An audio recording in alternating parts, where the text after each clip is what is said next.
ஒரு அறுவை சிகிச்சை பண்ண இப்போ முழுமையாக சரியாயிடுச்சு. அதை போலவே தமிழ்நாடு அரசியலில் ஒரு 2-3 வருஷமாக சின்ன சின்ன தொல்லைகள் வந்துக்கிட்டே இருந்துச்சு. அதை யாரும் கவனிக்காம விட்டனுடைய விளைவு இன்னைக்கு உச்சகட்டத்துக்கு போயிருக்கு. அரசியலுக்கே சம்பந்தமே இல்லாத சின்ன பையன்லாம் கோயில் மாடுன்னு சொல்லுவாங்க கிராமங்களில். அது எந்த தோட்டத்தில் வேணாலும் மேயும், எந்த வயலில் வேணாலும் மேயும், யாரும் அதை ஒன்றும் பண்ண மாட்டாங்க. அதுபோல தமிழக அரசியலே தன்னை ஒரு கோயில் மாடாக நினைத்து கொண்டிருந்த ஒரு அடிமாடு இன்றைக்கு எல்லாவரையும் பற்றி பேச ஆரம்பிச்சது. அது யாருன்னு உங்களுக்கே புரியும்.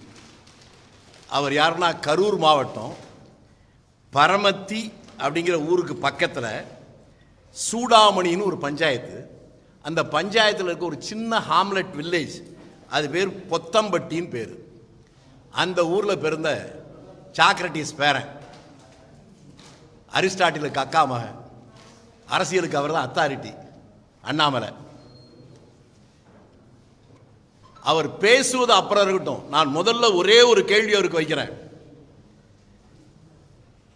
இவர் கர்நாடகத்திலே IPS அதிகாரியாக இருக்கிற போது நான் கன்னடன் என்று சொல்லிக் கொள்வதிலே பெருமை அடைகிறேன், சாகும் வரை கன்னடனாகவே வாழ்வேன், காவிரி பிரச்சனை வந்தால் கர்நாடகத்துக்கு ஆதரவாகத்தான் இருப்பேன் என்று பேசினாரா இல்லையா?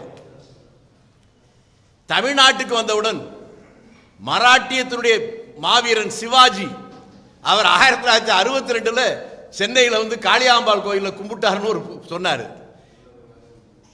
இப்படி ஒரு மன நோயாளியை தமிழ்நாடு அரசியலில் ஒரு தலைவரை போல கொண்டு வந்தது தமிழ்நாடு அரசியலுக்கே ஒரு அவமானத்தை உருவாக்கி இருக்கிறது. நான் உங்களுக்கு தெரிவதற்காக சொல்றேன். 1971ஆம் ஆண்டு கரூரில் முதலாக அங்கு இருக்கக்கூடிய அரசு கல்லூரி ஆரம்பித்து 2-3 ஆண்டுகள் இருக்கிற போது அங்கே மாணவர் தலைவராக காங்கிரஸ் தலைவராக இருந்தவருடைய பேர் காமராஜ். அவர் தாராபுரம் சொந்த ஊர். அவர் கேட்டுக்கொண்டதற்காக கண்ணதாசனை அழைத்துக் கொண்டு அங்கே கல்லூரியில் பேச வச்சார். அன்று இரவு கரூரிலேயே பொதுக்கூட்டம் பேசணும். அந்த 71ல் இந்த அண்ணாமலை பிறக்கலைங்கிற மட்டும் இல்லை, அவங்க அம்மா அப்பாவுக்கு கல்யாணமே நடக்கல.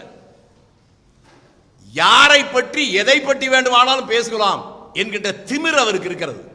நான் அவரை பார்த்து நேருக்கு நேராக கேட்கிற கேள்வி, IPS அதிகாரியாக இருந்த நீ கர்நாடகாவிலிருந்து ராஜினாமா செய்துவிட்டு வந்தாயே, அதற்கான காரணத்தை நீ சொல்கிறாயா அல்லது நான் சொல்லட்டுமா? நான் சொல்லுகிறேன், நீ ராஜினாமா செய்யாவிட்டால் அன்றைக்கே நீ சிறைக்கு போயிருப்பாய். நான் கேட்கிறேன், உங்க ஊரு தெரியும், உங்க அப்பா அம்மா தெரியும், எல்லாம் தெரியும். அதே அரவக்குறிச்சியிலே ஒரு MLA இருந்தார் காங்கிரஸ்ல. அவர் பேர் சதாசிவன் பேர். காமராஜருக்கு மிக நெருக்கமானவர். 3 முறை சட்டமன்ற உறுப்பினராக இருந்தவர். 3வது முறை சட்டமன்ற உறுப்பினராக இருக்கிற போது கூட ஒரு கதர் பனியனையும் கதர் வேட்டியையும் கட்டிக்கொண்டு சைக்கிளிலேயே எல்லா கிராமத்துக்கு போய் வருவார். அப்படிப்பட்ட எளிமையான ஒரு சட்டமன்ற உறுப்பினர் அந்த மண்ணிலிருந்து இப்படி ஒரு ஊதாரி. நான் இதெல்லாம் சொல்ற போது சில பேருக்கு என் வாழ்க்கையில் எப்பவும் பயன்படுத்தினதில்லை. ஏன் இப்படி சொல்ல வேண்டிய நிலைமை வருதுன்னா, அண்ணாமலை விட வயதில் மூத்த 5 தலைமுறை தியாகத்துக்கு சொந்தமான ராகுல் காந்தியை, என்னை விட வயதில் குறைந்த மோடி பப்புன்னு சொல்ற போது நாங்கெல்லாம் அமைதியா இருந்தோம்ல, அந்த திமிர், அந்த ஆணவம் தான். என்னை விட சின்ன வயசு மோடி அண்ணாமலை விட மூத்த ராகுல பப்புன்னு சொல்ற போது எல்லாம் சிரிச்சாங்கல்ல. அப்ப மோடியை விட மூத்தனா ராகுலோட சின்ன பையன் இந்த அண்ணாமலைய இந்த சில்லற பையன் சொன்னா என்ன தப்பு? இனிமேலாவது எச்சரிக்கையா இருக்கணும். தமிழ்நாடு காங்கிரஸ் கட்சியுடைய தலைவர் செல்வ பெருந்தகை உன்னை போல தெருவில் சுத்திக்கிட்டு இருக்கிற ஆள் இல்ல. சென்னையில் அவருடைய சொந்த ஊரிலும் மக்கள் வாக்களித்து MLA வந்தது மட்டுமில்ல, பல ஆண்டுகளுக்கு முன்பாகவே வெளியூர்ல திட்டக்குடியில போய் அந்த தொகுதியில் நின்று சட்டமன்ற உறுப்பினராக மக்கள் வாக்களை பெற்று வந்திருக்கிறார். நீ முதல்ல உங்க ஊர்ல பஞ்சாயத்து போர்டுல ஜெய், அதுக்கப்புறம் பேசுவோம். நான் உன்னை பார்த்து திரும்பி கேட்கிறேன், எல்லாம் ஊழல் இதெல்லாம் பேசுறீ இல்ல. நான் விவசாயி, எனக்கு தெரியும். எங்க ஊர்ல என்ன பண்ணையாருன்னு சொல்லுவாங்க. ஆனால் இன்றைக்கு விவசாயத்தில் எந்த வருமானமும் இல்லாம 20,000 ரூபாய் வாடகைக்கு வீட்டில் இருக்க அந்த வாடகை கட்டுவதற்கே நான் தடுமாறுறேன். எங்க அப்பா எனக்கு வச்ச சொத்தை விட உங்க ஆய அப்பா உனக்கு வச்ச சொத்து கம்மி. நீ மெட்ராஸ்ல இருக்க வீட்டுக்கு வாடகை எவ்வளவு கட்டுற? லட்சக்கணக்கில் கட்டுற மாதத்துல. இந்த பணம் எங்கிருந்து வருது? யோக்கியமான வழியில வருதா? உங்க கட்சியிலிருந்து உங்க கூடவே இருந்து வெளியே வந்த பையன் தாகம் எடுத்தால் மதுக்குடம், கொஞ்சி விளையாட மங்கையர் கூட்டம்னு அந்த காலத்துல சிவாஜி படத்துல நம்பியார் சொல்ற மாதிரி பணமும் பெண்கள் மத்தியிலே விளையாடுவதும் தான் இவருக்கு பொழுதுபோக்கு அப்படின்னு பேசி பேட்டி கொடுத்து பல நாள் ஆச்சு. உன் பதில் எங்க? நான் திரும்பி கேட்கிறேன், உனக்கு அரசியலுக்கு என்னப்பா சம்பந்தம்? தெருவில் சுத்திக்கிட்டு இருந்த நீ முதல்ல கன்னடனா தமிழனா அதே தெரியல. இன்னும் திரும்பி நெருங்கி பார்த்தா நீ ஆம்பளையா அலியானே புரியல. நீ கேட்டு ரவுடிய பத்தி கேட்கிறிய. நான் வெளிப்படையா கேட்கிறேன், குஜராத் மாநிலத்தில் இருக்கக்கூடிய நீதிமன்றத்தில் ஒருவனை இவன் இந்த மாநிலத்துக்குள்ளே இருந்தால் இந்த மாநிலத்தில் சட்ட ஒழுங்கு மோசமாக போகும், ஆகவே மாநிலத்தை விட்டு வெளியேற்ற வேண்டும் என்று தீர்ப்பளித்ததே, அந்த தீர்ப்பளித்தவனை தலைவன் என்று சொல்லுகிற இந்த அண்ணாமலைக்கு சூடு சொல்ற ஏது? நாங்கள் எல்லாம் நேர்மையானவர்கள், ஒழுக்கமானவர்கள், தேசபக்தர்கள் பேசுற. எனக்கு கல்யாணம் ஆகி 47 வருஷம் ஆகுது. 47 வருஷமா என் பொண்டாட்டி கூட ஒழுங்கா குடும்பம் நடத்துறேன். ஆனா நாங்கெல்லாம் ஒழுக்கம் இல்லையா? கட்ட பொண்டாட்டிய தெருவில் விட்டு ஊர் மேயறவன் தான் உனக்கு தலைவன். நீ எல்லாம் வந்து எங்களுக்கு உபதேசம் பண்றியா? செல்வ பெருந்தையை நீ சொல்வதைப்படியே 1995 அவர் அரசியல் இருந்தார். உன்னுடைய அறிக்கையில் இருக்கு. அவர் என்ன சொன்னார்? தமிழக காவல்துறையுடைய உளவு பிரிவில் அவர்கள் தந்திருக்கிற அறிக்கையில் பாஜகவில் 261 பேர் கிரிமினல்கள் இருக்கிறார்கள். அவர் சொல்லல, அரசுடைய உளவுத்துறை கொடுத்த ரிப்போர்ட் சொல்லி இருக்கு. ஆமான்னு சொல்லு, இல்லை இல்லைன்னு சொல்லு. உன் கட்சியிலேயே இந்த தேர்தலில் கொடுத்த பணத்தை பங்கு பிரித்தல சரார் பண்ணி வெட்டிட்டு குத்திட்டு கொலை நடந்தது. இது எல்லோருக்கும் தெரிஞ்சிருக்கே, உண்மையா இல்லையா? உனக்கு அந்த கட்சியை பத்தி தான் என்ன தெரியும்? பாஜக கட்சி உருவாகிற போது அந்த கட்சியில மோடியே இல்லைன்னு உனக்கு தெரியுமா? அமித்ஷாவுக்கு அந்த கட்சியை சம்பந்தம் இல்லைன்னு தெரியுமா? அந்த கட்சியை அறிவித்தது அத்வானி அறிவித்தார். வலதுபுறம் வாஜ்பாய், இடதுபுறம் இந்த பேராசிரியர், 2 பேர் இருக்கிற போது அறிவித்தவர் அத்வானி. அப்ப என்ன கொள்கைன்னு உனக்கு தெரியுமா? இன்னைக்கு சனாதனத்தை பேசுற பத்திரிகை இங்க வந்திருக்கவங்க, உங்க பத்திரிகை எடுத்து பேருங்க. அந்த அதுல இருக்கும் பத்திரிகையாளர்கள் கேள்வி கேட்கிறாங்க, ஜனசங்கத்தினுடைய மறுபதிப்பான்னு கேட்கிறாங்க. இல்லை என்கிறார் அத்வானி. இது புதிய சிந்தனை, புதிய கொள்கைகள், புதிய சித்தாந்தம், அந்த அடிப்படையில் உருவாகிற கட்சின்னு சொல்றார். அப்படி என்றால் இந்த கட்சியுடைய கொள்கை என்ன என்று சொல்கிற போது இது காந்திய கொள்கைகளை ஏற்றுக்கொண்டிருக்கிற கட்சி.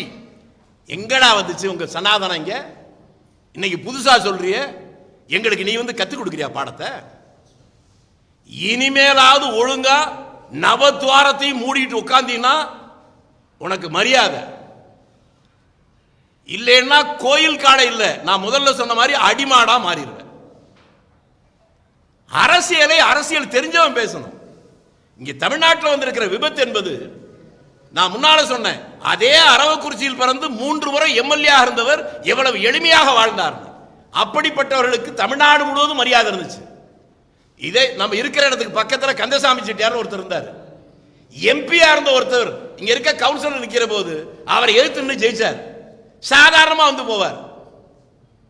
இது மாதிரி தமிழ்நாடு முழுவதும் இப்ப நம்ம ராமையா தலைவர் காமராஜருடைய அமைச்சரா இருந்தவர், அவருடைய பையன் இன்னமும் புதுக்கோட்டையில் வாடகை வீட்டில் இருக்கிறான்.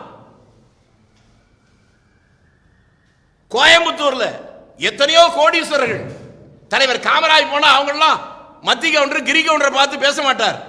ஒரு ஓரமா நிக்கிற எல்லம்ம நாயுடு ஒருத்தர், என்ன நாயுடு நல்லா இருக்கியான்னு கேட்பார். அவரைத்தான் எம்எல்சி ஆக்கினார். சாகிற போது சொந்த வீடு அவருக்கு இல்ல, கட்சி ஆபீஸ்லயே படுத்து செத்து போனார். கோமதி சங்கர தீட்சிதர் திருநெல்வேலி மாவட்டத்தில் புறம்போக்கில் இருந்தவர். அவரை எம்எல்ஏ ஆக்கியார்கள். 2 முறை எம்எல்ஏ இருந்தார். சாகிற வரை அவருக்கு சொந்த வீடு கிடையாது. இதாண்டா காங்கிரஸ். கல்யாணம் பண்ணதே மறைச்சு உங்க தலைவன் கல்லூரியில் படிச்சாரு சொல்லல அண்ணாமலை. எந்த கல்லூரியோட படிச்சாரு? அவர் கூட படிச்ச 4 பேர் பேரை சொல்றான். நான் தூக்கல தொங்குறேன். உங்க வாழ்க்கையில உங்க கட்சியில எவனாவது உண்மை பேசுற ஒரு ஆள் உண்டா? எங்க அப்பா கொடுத்த சொத்தை நான் சொல்லிட்டேன். உங்க அப்பா அம்மா உனக்கு கொடுத்த சொத்தை சொல்லு. இந்த நிலைமை நீடிச்சா தமிழ்நாட்டில் ஒரு ஐபிஎஸ் ஆபீசர் உன்னை விட பெரிய பதவியில் இருந்தவர், அவர் பொண்டாட்டி இப்பதான் டைவர்ஸ் பண்ணிச்சா? இப்படியே போய் பேசினா ஓம் பொண்டாட்டி உன்னை டைவர்ஸ் பண்ற நாள் ரொம்ப தூரத்தில் இல்லை. அதை புரிஞ்சுக்கிட்டு இனிமேலாவது இந்த வேலையை விட்டணும். இவரை பார்த்து இந்த கேள்வி கேட்கிற அண்ணாமலைக்கு ஒரு பாமரன் கேட்டா பரவாயில்லை. நான் இதை தெரிவதற்கு இன்னொன்றையும் சொல்லி இருக்கிறேன். இவர் சொல்ற அந்த கொலை வழக்கு அதை விசாரணைக்கு நடக்கிற போது இந்த சென்னையுடைய சிட்டி போலீஸ் கமிஷனர் படிக்கிற போதே என்னுடைய நண்பர். அப்போதே செல்வ பெருந்தகை எனக்கு தெரிவதற்கு முன்பாகவே இந்த வழக்கு என்னன்னு தெரியும். இதுல எனக்கு இருக்கிற அனுபவம் என்ன தெரியுமா? எமர்ஜென்சி பீரியட்ல என் மீது வழக்கு, கொலை சதி வழக்கு 53 முறை கோர்ட்டுக்கு போயிட்டு வந்தேன். கடைசியில் போலீஸே அந்த வழக்கை வித்ட்ரா பண்ணிச்சு. அப்ப நான் என்ன கொலைகாரன் அர்த்தமா? அதே போல செல்வ பெருந்தகை மேல போட்ட வழக்க காவல்துறையே வித்ட்ரா பண்ணதுக்கு அப்புறம் நீ என்னடா ஐபிஎஸ் ஒழுங்கா படிச்சு பாஸ் பண்ணியா இல்ல குறுக்கோடியில ஏதாவது பாஸ் பண்ணியா? வழக்கு போட்ட போலீஸே வித்ட்ரா பண்ணிருச்சு. இப்ப அவர் மீது அந்த வழக்கு இத்தனாம் தேதி இந்த செக்ஷன்ல போட்டாங்க. ஏடா பைத்தியக்கார பேர கீழ்ப்பாக்கத்தில் அடைக்க வேண்டியவனை போய் ஒரு கட்சிக்கு தலைவரா போட்டிருக்காங்க. தமிழ்நாட்டில் இருக்கக்கூடிய ஒரு தேசிய கட்சியின் ஒரு பட்டியலினத்தை சேர்ந்த ஒருவர் படுகொலை செய்யப்படுகிறார். அங்கே நீ விசாரிக்க போனவன் வெளியே வந்த உடனேயே இன்னொரு பெரிய தேசிய கட்சியுடைய தலைவராக பட்டியலினத்தை சேர்ந்த ஒருவரை பற்றி இவ்வளவு கேவலமா பாசினா உனக்கு இருக்க தான் என்ற அகம்பாவம், ஆணவம், நீ பேசுகிற தலையிலிருந்து பிறந்தவன், தோல்ல இருந்து பிறந்தவன், இடுப்புல இருந்து பிறந்தவன், காலில் இருந்து பிறந்தவன் என்று பேசுகிற அந்த திமிரது, அந்த திமிரை அடக்கி கொண்டிருந்தால் உனக்கு நல்லது, இல்லை என்றால் விபரீதத்தில் முடிந்துவிடும் என்பதை சொல்லுகிறேன். உனக்கு தெம்பு இருந்தால், நேர்மையான வழியில் உன்னுடைய பிறப்பு இருக்குமானால் இதை பற்றி விசாரிக்கலாமா? ஒரே மேடையில் விவாதிக்க தயாரா? நீ சொல்ற இடத்துக்கு நான் வர்றேன், உங்க ஊருக்கே வரட்டுமா? இல்லனா உங்க கமலாலயம் இருக்குல்ல, அங்கே வர்றியா? நான் தனியா வர்றேன். உன் ரதகஜ தொடர்பாதைகளா வச்சுக்கிறியா? மீண்டும் உன்னை பார்த்து கேட்கிறேன். உங்க கமலாலயத்தில் ஒரு படம் இருக்கு, செண்பகராமன் பிள்ளை படம். அந்த படம் எப்படி வந்துச்சு, யாரால வந்துச்சு சொல்றா பாப்போம். நான் வாழ்க்கையில் இப்படி பேசுறது இல்லை. ராகுல் காந்தி என்கின்ற ஒரு பெரிய வரலாற்று சிறப்புமிக்க 5 தலைமுறை தியாகம் பண்ணவனை பார்த்தேன். சின்ன பையன் பொடியன்னு, அதை விட பொடி பையன், இந்த சில்லற பையெல்லாம் பேசுவதற்கு விட்டம் இல்லை. அதனுடைய விளைவு தான் இன்னைக்கு விஷயத்துக்கெல்லாம் போதுங்க. எங்க கட்சியில் அவர் காந்தியவாதின்னு சொல்லிட்டாராம் செல்வ பெருந்தகை. அதை கேலி பண்றியா? எங்க கட்சியில காந்தி மட்டும் இல்லடா, நேதாஜி இருந்தார். அதை பார்க்கணும்னு நினைச்சீங்கன்னா அதுக்கு நாங்க தயார் தான். உன்ன மாதிரி புறம்போக்கெல்லாம் பார்த்து ஒதுக்கி போறவன் இல்ல காங்கிரஸ்காரன். வெள்ளைக்காரன் 200 ஆண்டு காலங்கள் இந்தியாவை ஆண்ட போது நீயும் உங்க ஆர்எஸ்எஸ் கட்சியும் பிரிட்டிஷ் ராணிக்கு ஆதரவாக வரவேற்பு கொடுத்த நேரத்தில் அவர்களை எதிர்த்து போராடி அடியும் உதயம் வாங்கி சுதந்திரத்துக்காக போராடிய எங்கிட்ட வந்து வேலையை காட்டியா? இதை நிறுத்திக் கொள்வது நல்லது. நான் உனக்கு கேட்பது, கர்நாடகம் உனக்கு முன்னாலே எனக்கு தெரியும். ஹெக்டே முதலமைச்சராக வந்த உடனேயே ஒரு வாரத்திலே அவர் பேசிய முதல் பொதுக்கூட்டம் நாகர்கோவிலில் நாங்க ஏற்பாடு பண்ண கூட்டம். அவர் முதல் மந்திரியா இருக்கிறது பாதி நாள் அங்கேதான் இருப்பேன். அதுக்கப்புறம் எஸ்.எம். கிருஷ்ணா அவர் வந்த போதும் அப்பதான் இருப்பேன். கார்கே அவருடைய அமைச்சர்கள் அமைச்சராக இருந்தார். உங்கள் பத்திரிகையாளருக்கு சொல்வதற்காக சொல்லுகிறேன். நக்கீரன் பத்திரிகையுடைய நிருபர் சிவசுப்பிரமணியன் ஒருத்தர், அவர் கைது செய்யப்பட்டு இங்கே மிக மோசமாக பாதிக்கப்பட்ட நேரத்தில் நக்கீரனுடைய ஆசிரியர் வந்து என்னிட்ட தான் வந்து கேட்டார், செத்து போயிடுவான் போல் இருக்கு, குடும்பமே வந்து அழுகுது, காப்பாத்துங்க. அன்றைக்கு தலைவராக வந்திருந்த இளங்கோவிடம் அவரிடம் சொல்லி அவரும் நானும் 2 பேரும் போய்த்தான் SM கிருஷ்ணாவிடம் சொல்லி, அப்பொழுது சாங்கிலியானா என்று இவனை போலவே ஒரு மோசமான IPS அதிகாரி, அவனை தான் போட்டு அடிச்சது. அவன் கன்னட தமிழர்கள் விரோதத்தை உருவாக்குறவன், என்கிட்ட சொல்லிட்டீங்க, ஒரு 4 நாள் டைம் கொடுங்க, நான் விடுதலை பண்றேன் என்று SM கிருஷ்ணா சொன்னார். அதே மாதிரியே விடுதலை பண்ணார். அதுக்கு பின்னால அண்ணாமலைக்கு புரிவதற்காக சொல்றேன், தேவகவுடாவும் நானும் கர்நாடகத்தில் எங்கெல்லாம் தமிழர்கள் இருக்கிறார்களோ அத்தனை ஊர்களிலும் அவரும் நானும் அப்போதே பேசியிருக்கோம். அவர் மக தேவகவுடா உச்சகட்டத்தில் இருக்கிற போது அவருக்கு டிரைவரா இருந்தவனுடைய பேர் ராஜா, அவன் திருநெல்வேலி மாவட்டத்தை சேர்ந்தவன். அப்பவே 25 வருடங்களாக அவர்கிட்ட டிரைவர். தேவகவுடாவுடைய யாரெல்லாம் வேண்டிய அந்த மாநிலம் முழுக்க இருக்கானோ அவ்வளவு பேரையும் அவனுக்கு தெரியும். அப்பெல்லாம் குமாரசாமி அரசியலுக்கே வரல. அதுக்கப்புறம் குமாரசாமி அரசியலுக்கு வந்து நீ கர்நாடகத்துக்கு போய் பெரிய IPS புடுங்கி, நீ ஏண்டா டேய், நான் வெறும் ஆளு, எனக்கு என்ன பாதுகாப்பா இருக்கு, நான் தனியா தான் இந்தியாபுரம் போறேன், நீ IPS தானே, உனக்கு எதுக்குடா பாதுகாப்பு, அரசாங்க பாதுகாப்பு, நீ ஆம்பளையா இருந்தா வேணான்னு சொல்லு. எனக்கு ஒரு கட்டத்தில் அரசாங்கம் பாதுகாப்பு தரேன்னு சொல்லுச்சு, வேண்டான்னு சொன்னேன். பிறப்புக்கு நான் காரணம் இல்லை, இறப்பும் என் கையில் இல்லை என்பதை உணர்ந்தவன் நான். உன்ன மாதிரி பயந்தாங்கொள்ளி கோழைகள் பெட்டைகள் நீங்க தானே பாதுகாப்போட போவீங்க. இன்னைக்கு பிஜேபியில் இருக்க எவனுக்கு போலீஸ் பந்தோபஸ்து இல்லாம வெளியே வர்றான்? நாங்கெல்லாம் அப்படியா வர்றோம்? நாங்க பார்த்துட்டா 90 வயசு மொராய் தேசாய் விமான விபத்து தொடர்ந்து போது விழுகிற நேரத்தில் அவர் மேலிருந்து குதிச்சு தப்பி வர்றார். 35 வயசு 40 வயசு பைலட்லாம் செத்து போறான். அதெல்லாம் பார்த்துட்டோம். நடந்து போய் கழுத்தடிக்கு விழுந்து செத்தவனையும் பார்த்துட்டோம். அதனால பிறப்புக்கு நாம் காரணம் இல்லை, இறப்பு நம் கையில் இல்லை என்று தெளிவா இருக்கிறோம். நீங்க தான் அஞ்சி சாகிறவர்கள். அப்படி இருந்தாலும் இந்த அதிகாரம், ஆணவம், திமிர் அதை கடந்து ஒரு பட்டியலினத்தை சேர்ந்தவன் என்கின்ற ஒரே ஒரு காரணத்திற்காக நீங்கள் இதை செய்வீர்களே, ஆனால் பட்டியலினத்திற்கு பின்னாலே நீங்கள் அவர்கள் மட்டுமல்ல, காந்தியை நேசிக்கிற தலைவர் காமராஜரை நேசிக்கிற ஒவ்வொரு காங்கிரஸ்காரனும் அவர்களுக்கு அரணாக நிற்போம்.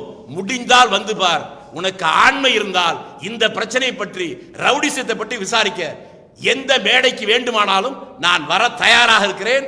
அண்ணாமலையே, நீ தயாரா இல்லையா சொல். தயார் என்றால் நீ ஆம்பளை, ஒத்துக்கிறேன். இல்லைன்னா நான் முன்னால சொன்ன மாதிரி நவத்வாரத்தையும் மூடிக்கிட்டு ஓரமா.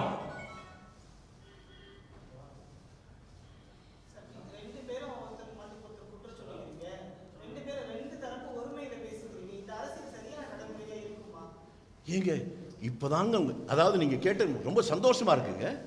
நாங்க பேசுறதே இவ்வளவு கோவப்படுறீங்களே ஏங்க, அதைத்தாங்க நான் சொல்லி, நீங்க கேட்டுட்டீங்க, பதில் சொல்ல விடுங்க. நான் முன்னால என்ன சொன்னேன், இந்த நாட்டுடைய பிரதமர் நாற்காலியில் உட்கார்ந்துக்கிட்டு ராகுல் காந்தி பாட்டு பப்பு பப்புன்னு சொல்ற போது அது அசிங்கமா யாருக்கும் பண்ணலையா? பாராளுமன்றத்துக்குள்ளே அப்படி பேசுறது பண்ணலையா? சோனியா காந்தி இத்தாலிக்கு போயிட்டு வந்த உடனே கொரோனா காலத்துல இத்தாலிக்கு போயிட்டு வந்திருக்காரு, அவருக்கு கொரோனா டெஸ்ட் எடுக்கணும் அப்படின்னு சொல்லி சிரிச்சாங்களே, அப்ப கேவலமா தெரியலையா? அதெல்லாம் நாம் அனுபவித்தனுடைய விளைவு தான் இப்படிலாம் போயிட்டு இருக்கு. நாங்க இவ்வளவு நாள் பேசுற, ஏன் பேசுறோம்? முல்லை முள்ளால் தான் எடுக்க முடியும், வைரத்தை வைரத்தால் தான் இறக்க முடியும். இந்த மாதிரி சில்லற பயல்களுக்கு இப்படி பேசினாதான் உனக்கு புரியும். அதனாலதான் பேசுறோம். சட்டம் எங்களுக்கு தெரியும் சார். நான் அந்த முன்னால என்ன சொன்னேன், என் மேல கொலை பழி வழக்கு இதே அரசு தான் போட்டுச்சு. 53 தடவை கோர்ட்டுக்கு போயிட்டு வந்தேன். கடைசியில் அரசாங்கமே வித்ட்ரா பண்ணுச்சு. இந்த வழக்கை இப்ப பேசுற பேச்சு செல்வ பெருந்தகை வழக்கு 2001 அது என்னன்னு ஒண்ண மட்டும் சொல்லிடுறேனே. காவல்துறை மூலமா ஒருத்தர் விட்னஸ் போடுறாங்க. அவன் என்ன சொல்றான், பூவை மூர்த்தியும் பக்கத்தில் ஒருத்தர் இருப்பாரு, அவர் செல்வம்னு பேரு, 2 பேரும் 50,000 ரூபாய் கொடுத்து என்ன கொலை பண்ண சொன்னாங்க. நான் 10,000 ரூபாய் செலவு பண்ணிட்டேன், மிச்சம் 40,000 ரூபாய் எங்கன்னு கேட்குது போலீஸ்.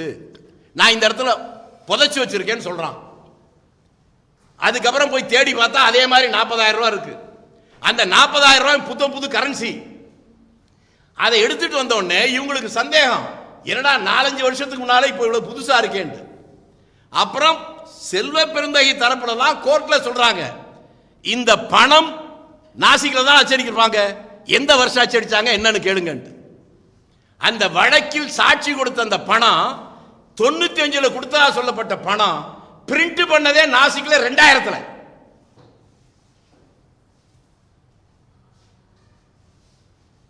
சொராபுதீன் கேஸ் தெரியுமா? பில்கிஸ் பானு குஜராத்ல இருந்து தெரியுமா? கற்பழிச்சவன் எல்லாம் கண்ணியவான் சொல்லி ரிலீஸ் பண்ண இந்த உத்தமபுத்திரனுங்க சோறு திங்கிறவனா இருந்தா எப்ப அந்த பொண்ணு திரும்பி சுப்ரீம் கோர்ட் போய் மீண்டும் வழக்கு வந்து குஜராத் அரசு போட்ட அபிடவிட் என்ன? நாங்களா விடுதலை பண்ணல, மத்திய உள்துறை அமைச்சரிடம் கேட்டுதான் நாங்கள் விடுதலை செஞ்சோம். இதுவரை ஆமான்னு சொல்லியிருக்காங்களா இல்லைன்னு சொல்லியிருக்காங்களா? உன் பொண்டாட்டிக்கு உங்க அக்கா தங்கச்சிக்கு இப்படி நடந்திருந்தா, ஒரு பெண் 5 மாத கர்ப்பிணி பெண்ணை 10 பேர் கற்பழிச்சு அவனுடைய சின்ன குழந்தையை செவுத்துல அடிச்சு கொன்னு அவங்க வீட்டில் இருக்கிற 2 பேரை கொலை பண்ணி இவ்வளவு நடந்ததுக்கு அப்புறம் அவர்கள் சிறையிலிருந்து விடுதலை செய்யலாம் சுதந்திர தினத்தன்னைக்கு கேட்டா கண்ணியவான்களாம். இந்த கட்சிக்கு தலைவன் சொல்லிட்டு மானம் கெட்டு போய் எங்களை பார்த்தால கேள்வி கேட்கிற? மீண்டும் சொல்லுவதுதான், நீ சொல்ற இடத்துக்கு வர தயார், கமலாலயத்துக்கு வர்றேன். இந்த கட்சிக்கு முத தமிழ்நாட்டில் யார் தலைவனா இருந்தாலும் உனக்கு தெரியுமா?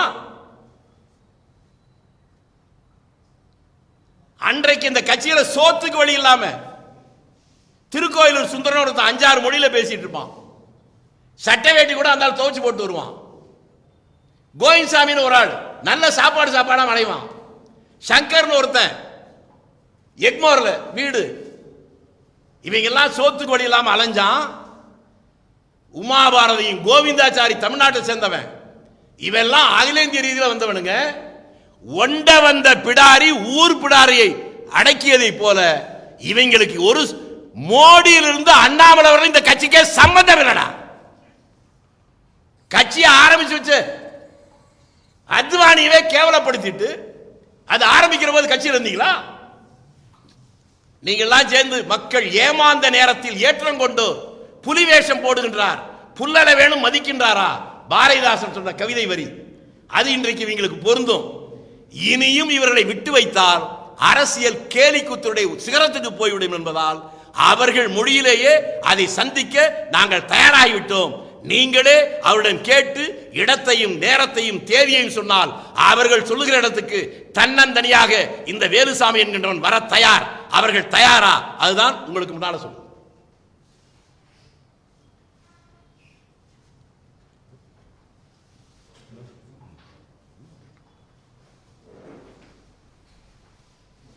இருக்கு என்னன்னு கேட்டா, ஷேக்ஸ்பியர் சொன்னதுல ஒரு வரி உண்டு, ஜெலசி வித்தவுட் ரீசன். இந்த மனநோயாளி அண்ணாமலைக்கு யாரை பார்த்தாலும் வெறுப்பு, யாரை பார்த்தாலும் குறை சொல்றது. கீழ்பாக்கத்தில் ஏதாவது அட்மிஷன் வாங்கி கொடுத்தீங்கன்னா அந்த குடும்பமாக நல்லா இருக்கும்.